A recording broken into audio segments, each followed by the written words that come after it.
Okay. So welcome to another episode in CPD in 43. Today we have James Banks from CIAT on qualifying as a Chartered Architectural Technologist, and he will also be touching on FCIAT as well. So really looking forward to this. We do welcome questions in the chat box, which will be fielded during our Q&A session towards the end.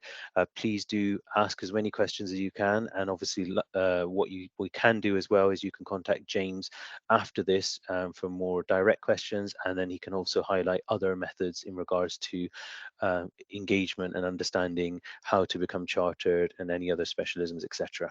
So I'll just hand it straight over to James. I'll be in the background, so let me know if you need anything. Thank you, Usman. Afternoon, everybody. As per my introduction, I'm James. I head up membership at CIAT. I see there's some familiar names in the attendees list as well, so it's good to see you again. Yep, going to give you a 15-20 minute presentation about how you can become a chartered member with CIAT, around the route, the standards, the process, the requirements, and then hopefully you'll get a good idea of the journey or the pathway you're going to take to qualify with the Institute. So first of all is the joining and qualifying structure. So if you want to qualify as a chartered member of CIAT, you either need to be registered at one of the following two levels. That's associate member.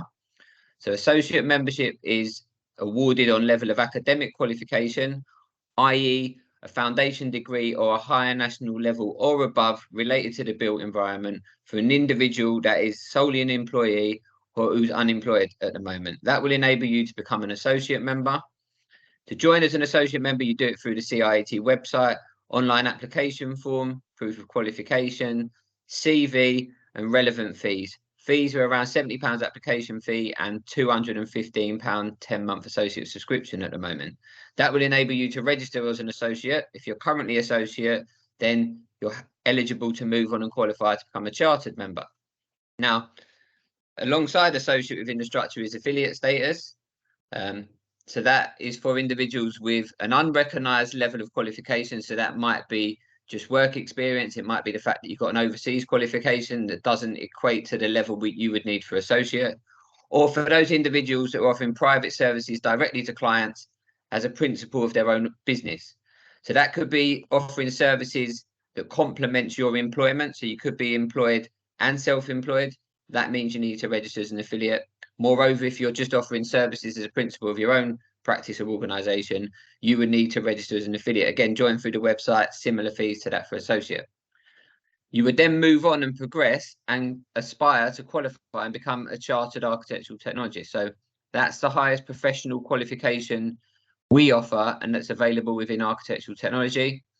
The chartered architectural technologist is a recognised and legally protected descriptor, as is the MCIAT designation that is controlled and monitored and regulated by CIAT. And that chartered qualification puts you on a par with any other chartered professional, so engineer, surveyor, architect as 3 examples.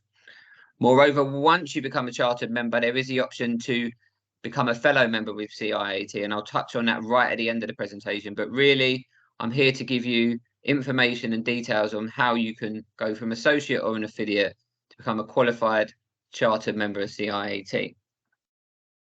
So quite a few people ask me, you know, what's the value, what's the benefit, why should I be qualified with CIAT?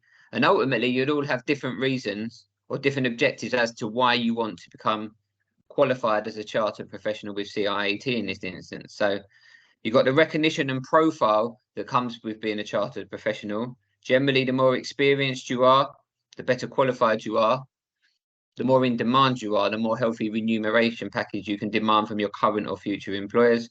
It gives you access to the CIAT knowledge zone, gives you access to additional specialist qualifications that are available, such as CIAT accredited conservationist and a chartered environmentalist. Being part of CIAT, associate or affiliate or any other level gives you an opportunity to be part of the community within the discipline. Obviously, that's professional and social networking opportunities. It's online CPDs like this one. It's site visits. It's conferences. It's an opportunity to have a voice. You know, we're your collective voice. You're a voice of one individual within the profession. We're a collective voice of circa 10,000 professionals within the discipline. So we lobby and represent on your behalf in areas such as the Building Safety Act or any other change in regulations or legislation that might be applicable to your areas of practice.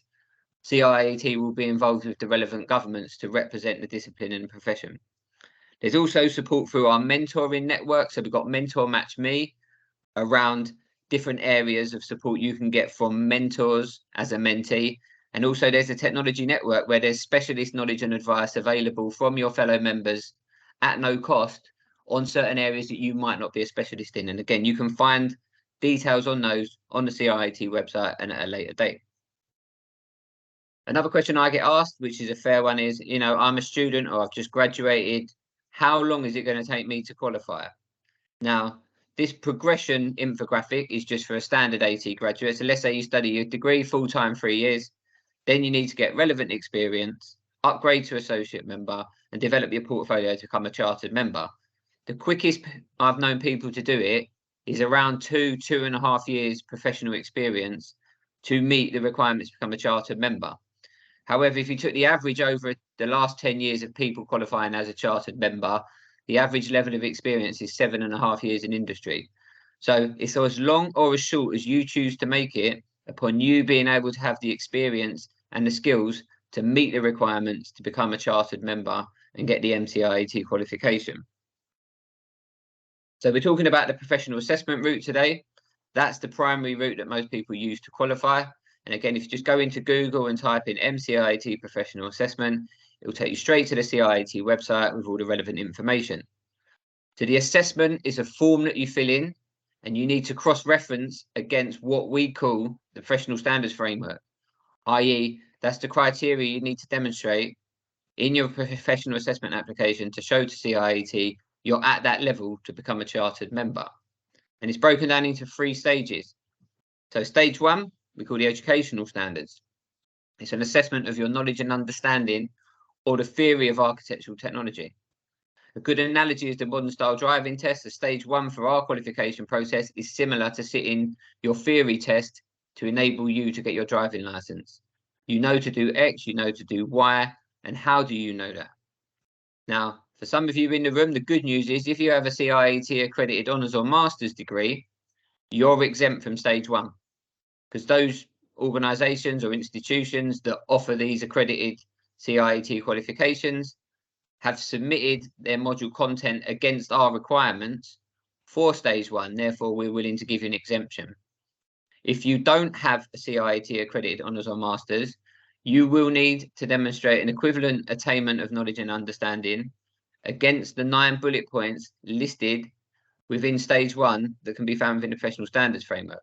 And I'll touch on that a little bit further on.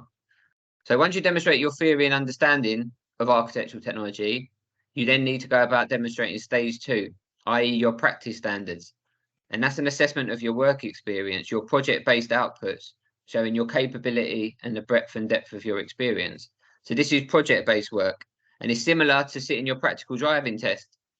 It's all well and good knowing how to do something, but that doesn't mean you can get in a car and drive and undertake the correct decisions and drive to a sufficient standard. And it's the same for architectural technology.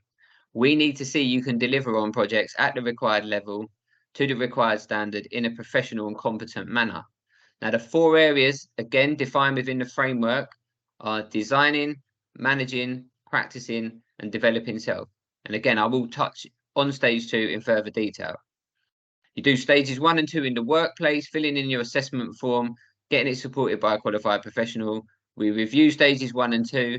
If we're content with your portfolio submission, you can then come through for stage 3, which is an assessment of your professional standards covered via the professional interview. And something I always try and to promote to students, graduates, experienced professionals is, being a chartered professional in whatever discipline it is a globally recognized standard of excellence because it benchmarks your professional knowledge, competence, experience, and professionalism. So it holds a value to you as an individual, it holds a value to your employer, and it hopefully holds a value of where you're aspiring to get to in your career. So for those of you that aren't exempt from stage 1, what do you need to do? So I would treat the 9 bullet points within the standards framework as 9 topics or questions that you need to answer. You need to demonstrate your knowledge and understanding of each of those topics. It's advisable to outline where and how you've got your knowledge and understanding of each topic. So where can you get know-how from? Could be relevant academic and or professional qualifications. So you might be a chartered surveyor, or you might have an RIBA Part 1 degree in architecture. They could have given you certain knowledge and understanding of specific topics that we're asking in relation to those 9 bullet points. You may well have been on some CPD or training courses around certain areas that might relate to one or some of the bullet points. You might have read some manuals, some literature, or some articles that gave you the know-how of what we're asking, as well as reflective practice. So that's on-the-job learning. That's learning off your peers, that's being mentored, that's shadowing other individuals, and that can give you a knowledge and understanding of our requirements. On the professional assessment form, it does say that your written narrative against those 9 bullet points should constitute a minimum of 3,000 words and no more than 5,000 words. So if you work on 300 to 350 words per bullet point to answer those, you're there or thereabouts with the word limit of what we require. There are exemplars on the CIAT website of how you can demonstrate stage 1 as well. Now, you do need to appoint a referee to support you through this qualification process. And the referee needs to be a qualified, chartered, full or corporate built environment professional. So MCIAT, FCIAT, MRICS, MCIB, ARB, qualified engineers, whichever institute they're qualified with. These people can act as your referee. Now, the idea is they're either more senior to you or at an equivalent level, and they can give you the relevant experiences on a project if you don't have them, and or be a point or a steer for areas where you might not necessarily have the theory or knowledge that you feel is necessary. So the referee, in this instance for stage 1, could ask you some questions to see whether you've got the know-how, or set you a research project or a case study or a simulation to see how you would react or act in a certain instance, and have you got that baseline knowledge and awareness of that topic that we're asking of you. So again, this is a written report addressing the 9 points to demonstrate an equivalent knowledge and understanding to a CIAT accredited honours or masters. Stage 2 is, as I said, portfolio of your work-based experience. Ultimately, you need to collect and collate the evidence as you've attained it. So some people in this room, you may well have all the evidence and experience you need to meet the requirements for stage 2. So you've done all the hard work. You just need to pull together a structured portfolio and a document that's easy to navigate against our criteria, because you can backdate it all against previous projects you've worked upon and delivered. I wouldn't necessarily go too far back. You know, the longer duration it happened, your memory won't be as strong. Regulations and expectations in the industry might have changed. So more current projects and experience are generally advisable within your portfolio. But again, the areas are designing, managing, practicing, and developing self. There's bullet points within the standards framework that you need to address. And I would recommend you cut and paste these bullet points into your form, and then you answer them within the form. The word limit is quite succinct and concise for this section. So your word limit shouldn't really go more than 2,000 words for coverage of all 4 sections. So you're looking around 500 words per practice standard. We do allow plus or minus 10% if you need extra words to give context. But in these areas, it is advisable to list the project or projects you're going to use. So you could, in theory, use one project to tick all the requirements. However, 2, 3, or 4 or 5 is generally more advisable because you can get greater breadth and depth of experience. And obviously, if you use different building typologies, it's different regulations, it's different client expectations, it's different experiences that make your application stronger. So when you decide what projects you're going to use to meet the criteria within the 4 areas, we need a narrative, given a context as to why you feel it demonstrates or satisfies what's required of you. You need to be clear on your role within the process. So collaborative team working is fine. You might not undertake certain functions within your organization, but you're part of that project delivery team. So you need to show us what you're integral in delivering and what other roles and functions other colleagues undertake, and how you're aware of what they're doing feeds into what you're doing, and vice versa. And moreover, that's also the same for the larger projects where you might only be involved up to a certain work stage and pass it on to other bodies or organizations to deliver those aspects. You just need to show your involvement in that whole project delivery process. And quite importantly, you need to be able to provide those documents to us for review by the member panel as necessary. So you should be building up a portfolio of supporting documentation to back up your statements or narrative where you're claiming and explaining your experience. Without evidence to back up your narratives, it's just words on a page. It doesn't prove anything. So we need evidence and documents of your outputs. But once you're satisfied with filling in the form, the first parts of the form are just personal details, current roles and responsibilities, previous work experience, other academic or professional qualifications of relevance and information on current CPDs undertaken. You fill in stages 1 and 2, you reference, address the criteria, provide evidence. The idea is give it to your referee who can then critique it and review it, maybe ask you to fine tune it and revise it. But once you're happy and they're happy, it's signed off, it's ready to be submitted to CIAT. Now, we are aware that the scope of a technologist is diversifying and there's ever more specialisms and you could just practice in one sector of the market such as BIM or digital construction. Moreover, you might be a job running technologist that deals with the full process from client brief to handover and completion. So wherever you fit into the RIBA plan of works, you bring that into your application, okay? So if you don't get involved in stages 0 and 1 or stage 7, we don't need to necessarily see evidence of your outputs in those areas because it's not relevant to your scope. But what we do need to see as a minimum is you have an awareness and a knowledge and understanding of the areas you don't get involved in, because that will feed in and affect how you're outputting your experiences in industry. So just remember that we don't need the full gambit if you're not a job project running technologist to become chartered. If you are, and you say you are, we need evidence of all of that. Regarding areas of practice and what type of things could you bring into your application? So it could be one of these, some of these, or all of these. So, there is a progression mechanism pathway in section B on the application form where you can tick specialist, where you can put down BIM, where you can put down academic if you happen to be one. And again, I'm sure there'll be different projects that you've worked upon where there've been specific sustainability requirements, or there've been aspects of historic building conservation, and or where you've sort of delved into project management aspects. So the more of these infographics you can bring into your application, the greater the breadth and depth, showing a range of your capability to qualify. Moreover, building typology. So again, this slide is borrowed from a practice in the Bristol area. So they have teams that work in each of these sectors. So if you work for a larger practice and you just work in the education team or the healthcare team, that doesn't preclude you from qualifying as a CIAT member. It just means your evidence will come from that sector. But if you've got experiences in different areas, then that will be beneficial to help you go through and qualify and show your experience on the different building typologies.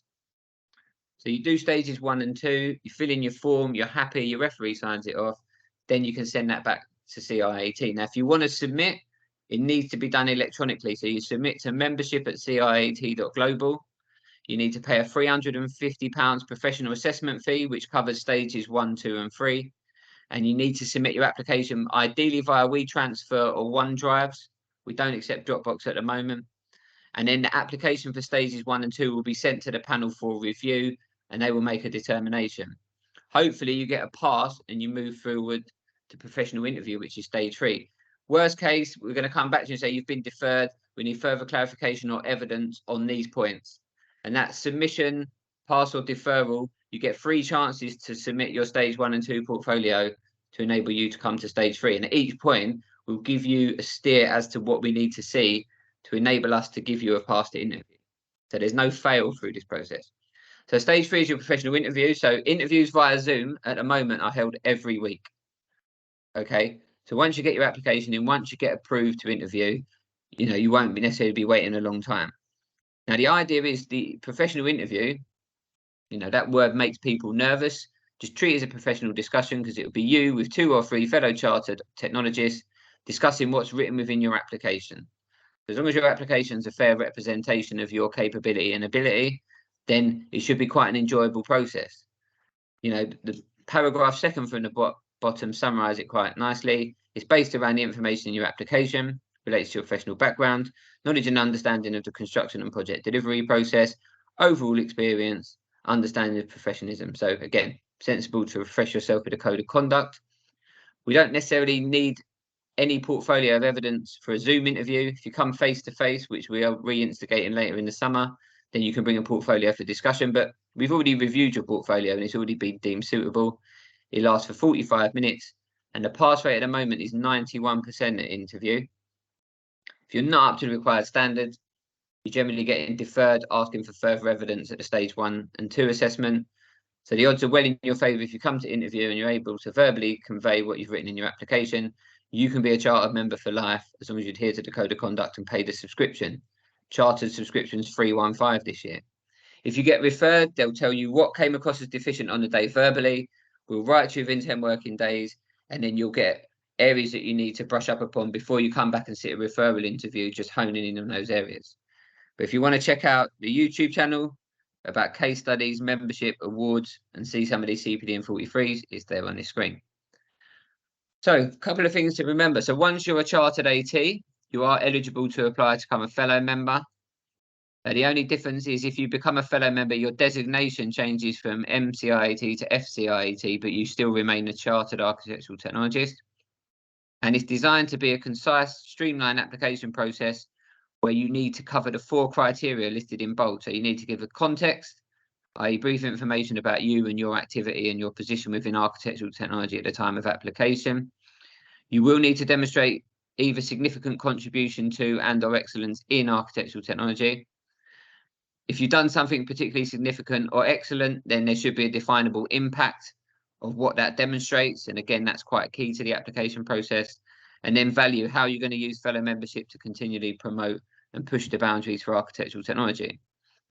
It doesn't necessarily need to be any evidence with your application. It can be merely an evidential statement addressing the criteria. But again, that's a bridge to come to in time, but Usman is a fellow. And if you are a principal of your own practice or practices, or you aspire to have your own practice, once you're MCIAT, becoming a CIAT charter practice is a free benefit of your chartered membership. Okay, so as you might know, other organisations may well charge a hefty fee to become a chartered practice. With CIAT, it's a free benefit of being a chartered member of the Institute. Again, Usman's a chartered practice, so you can answer some of those queries. Finally, if you work for a larger organisation or you want to be affiliated on a business-to-business level, we do have the affiliate group body corporate scheme. And obviously, there's different types of packages and different levels of subscriptions depending on the requirements. But if you're a gold AGBC, then you can use this promotional emblem on all your promotional literature, website, signature strip, etc., etc. But if you're a large practice, if you become a gold, there's discounts on qualification fees. There's discounts to join. There's additional support that's given. So again, if this is interest, I can happily send you a link and you can talk to your practice and we can have another discussion around the group body corporate scheme to see whether there's commonality and synergies. Couple of other things to remember. I'm not an architectural technologist, so I won't be able to tell you whether your qualification is going to meet the requirements. We do offer the online MCIAT short course. I did put it in the chat before everybody came in. So the next one's running in September and October. It's a free benefit of membership, and it really delves into the detail of what your stage 2 portfolios could constitute or would constitute. And obviously follow CIAT or CIAT Wessex on Instagram, Twitter, LinkedIn as well. Add me on LinkedIn. You know, I'm always posting job opportunities or other things of interest that CIAT are trying to deliver. And ultimately, that is my presentation done. So I shall stop sharing the screen and we shall open it up to the floor for a discussion.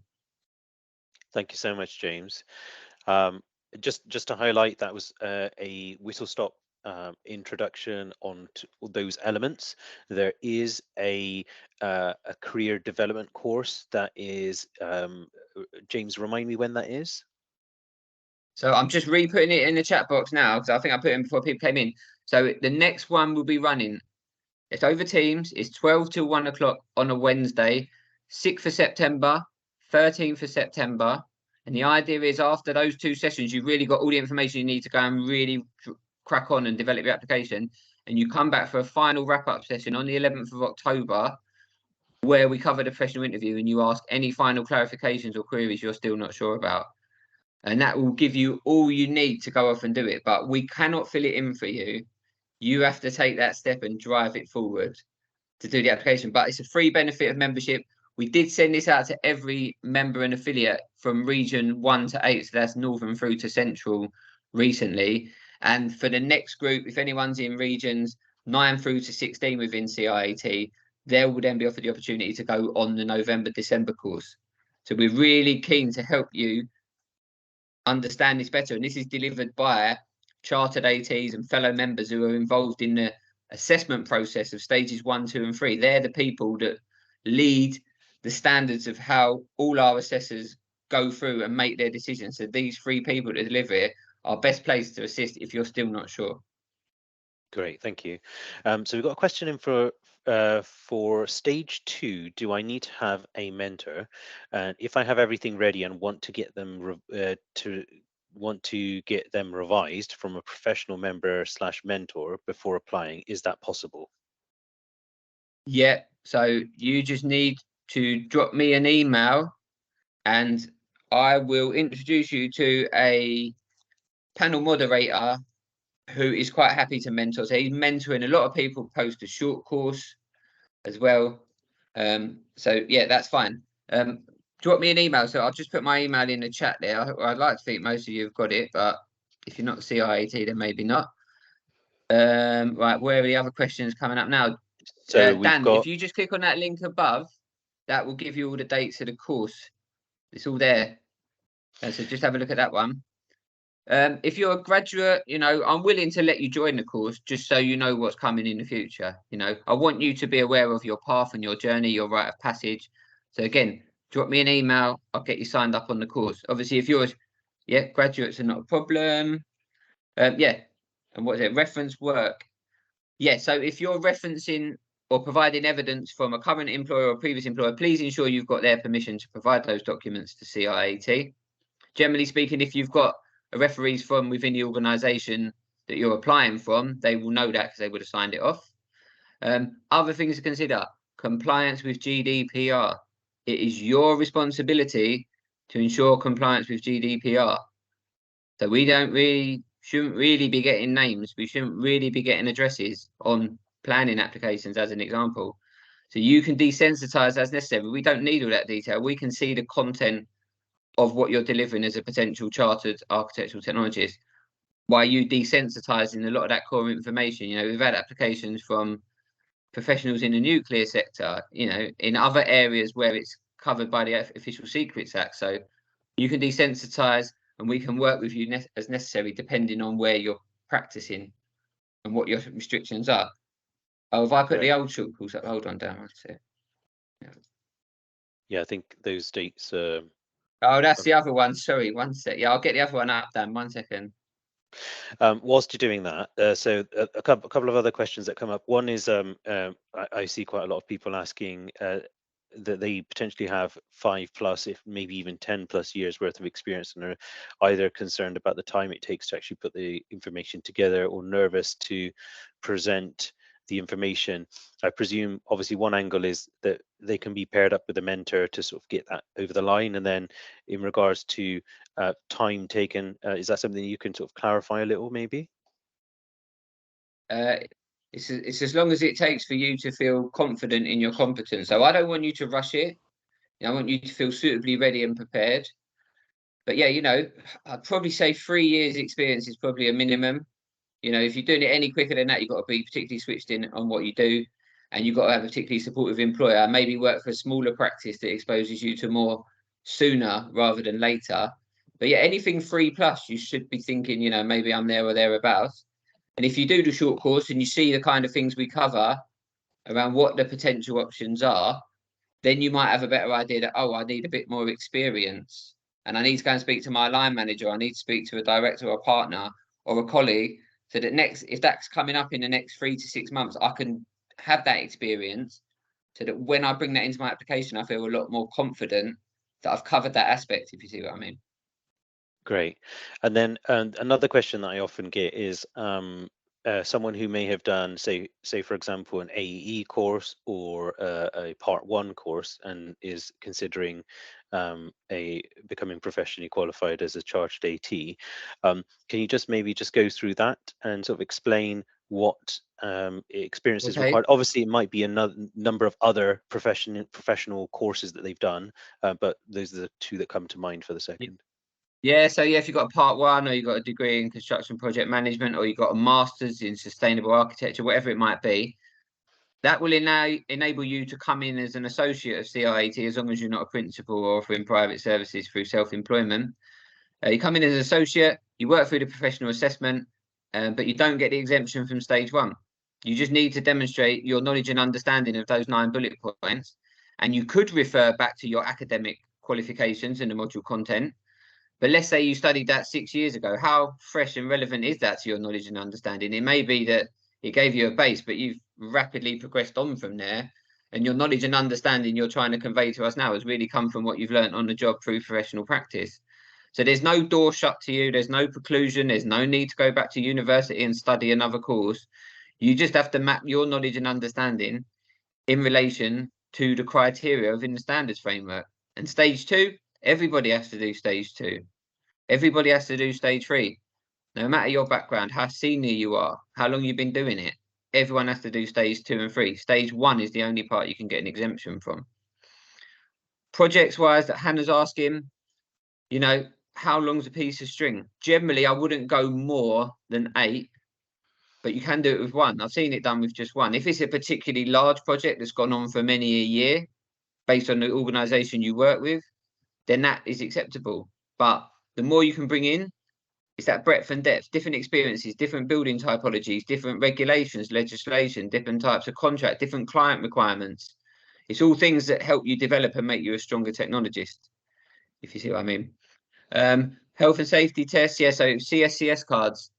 If you've got the relevant academic qualification, you have to sit the health and safety test to get the AQP card. If you're a chartered architectural technologist, you have to sit the health and safety test to get the PQP card, which is professionally qualified person's card.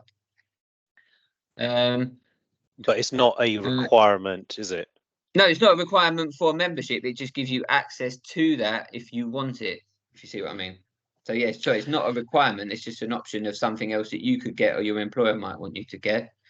So we've got another question examples that don't hold an accredited degree. Yeah, I mean, if you just go on the website, there's quite a wide selection of recent graduates, practitioners running their own practice, people that have come from a slightly different background, i.e. done an honours degree in product design, but still met the requirements for chartership, specialists in BIM and academia and research. I'll put a link to the relevant documents on the website, but there is a lot of information that you can just find on the CIAT website, really. You just need to find the exemplars that are relevant to you, really. Yeah. So And then just find that one. We've got another question asking about whether you can be chartered with multiple professional bodies. Yeah, you can. I call them designation collectors. There are some with a long list of professional qualifications. You just have to meet the requirements of each respective body or organisation to get their qualification. And this one's a bit more specific. So I've been working as an architectural technician, ACIET member with land residential experience. I'm now taking the lead in designing houseboats from stage 0 to 7. Would this type of work count towards project lead architectural technologist for residential? Right. You qualify as a chartered technologist within your scope of capabilities. The code of conduct is quite clear. You need to know your limitations, basically, and you have to practice within those. So if you're a specialist and you move into a specialist area, then you might necessarily say, well, I'm not sufficiently knowledgeable anymore in the residential sector. Therefore, I don't provide services to that market. I've specialised in BIM, or I've specialised in designing houseboats.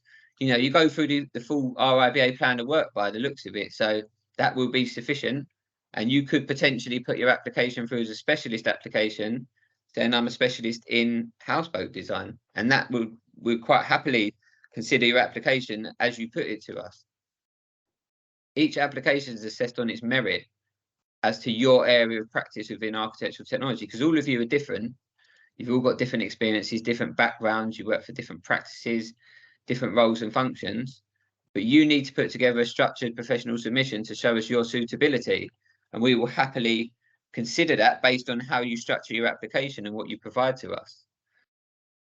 CPD, so in developing self section in the form, there's bullet points. It's not just about collecting CPD certificates. It's about having a structured PDP, PDR. Where are you going? Where are you planning to go? How are you going to get there? Proactive and reactive CPD generally goes quite nicely. You might have to be reactive on a project, but you should have some proactive plans as to what you see coming in the future for you and what you need to do to ensure you're suitably up to speed. Each member and affiliate does need to undertake 35 hours CPD per annum, but we don't have a core curriculum like other organisations, and you can just log it through your MCIAT portal on the website, and you can always take a screen grab of that as supporting evidence with your professional assessment. And these CPD and 43s will help as well. Thank you. For someone that's attended this event, what's the best next step for them to take?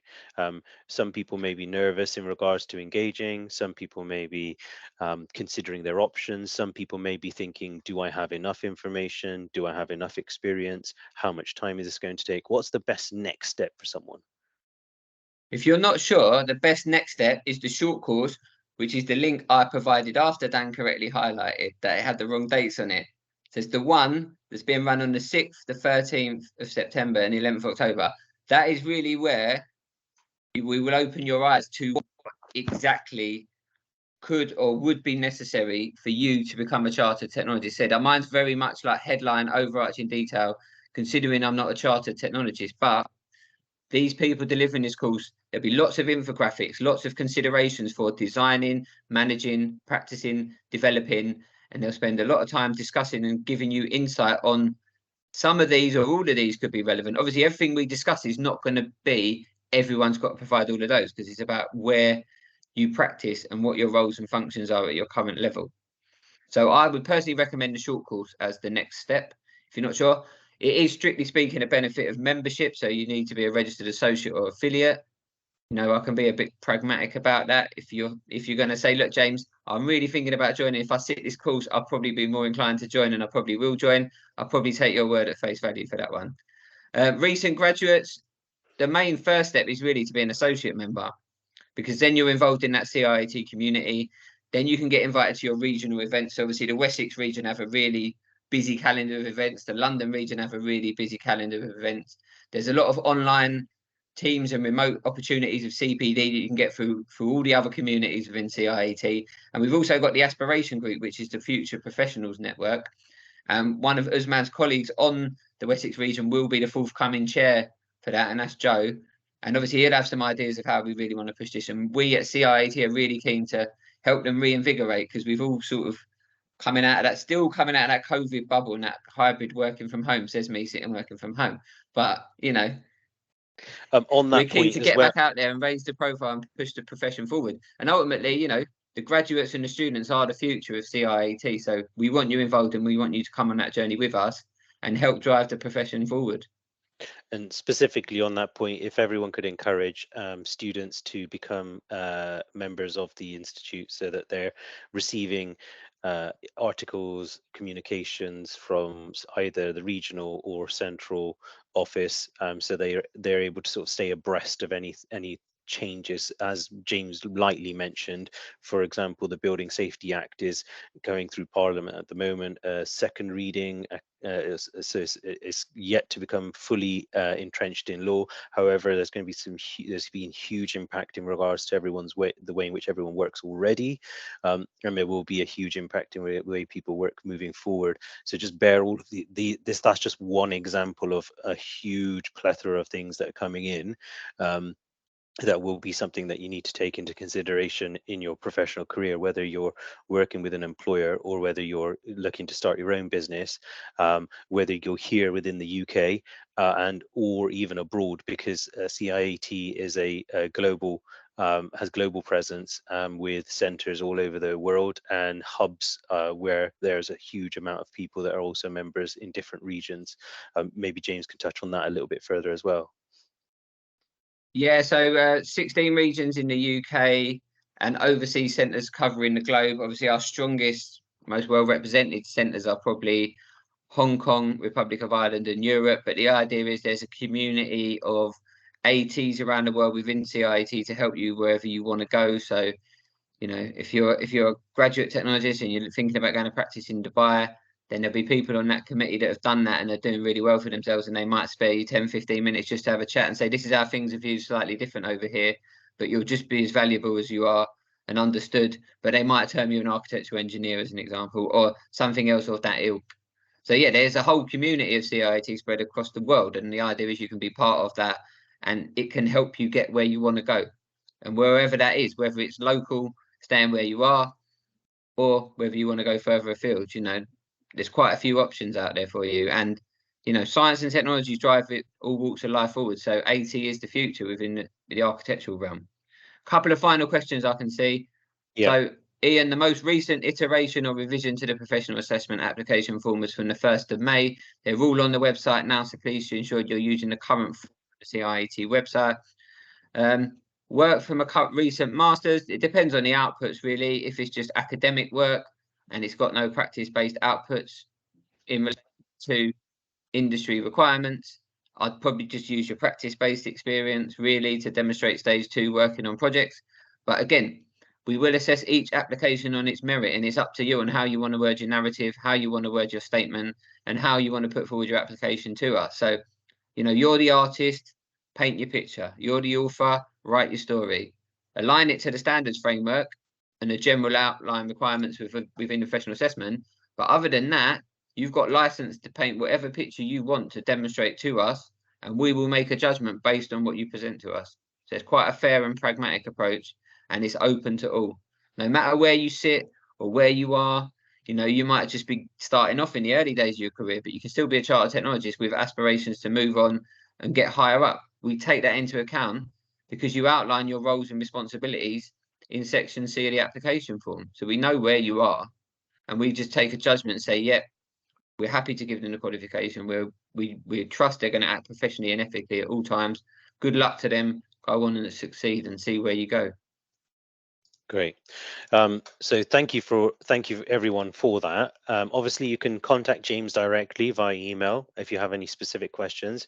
There's the short course that he's mentioned, which is happening in a few months' time, and then obviously that will be repeated as well. So if you can't make that one, there'll be another. For any students, please register. And encourage your your colleagues to register as well. ACIAT, maintain membership, and then obviously that will then ultimately lead to you becoming either M or F CIAT subsequently.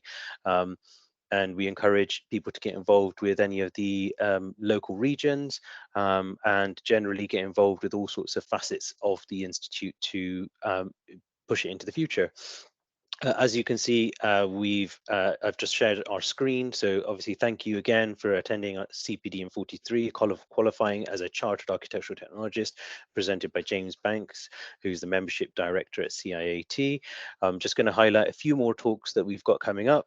So we've got the Mass Timber Revolution from Peter Wilson in August. So please do attend that. Very interesting. Lots of CLT, NLT, DLT, and so on. So lots of really interesting information there to understand from this perspective. Then we've got a very interesting talk from Peter Apps, Show Me the Bodies, How We Let Grenfell Happen.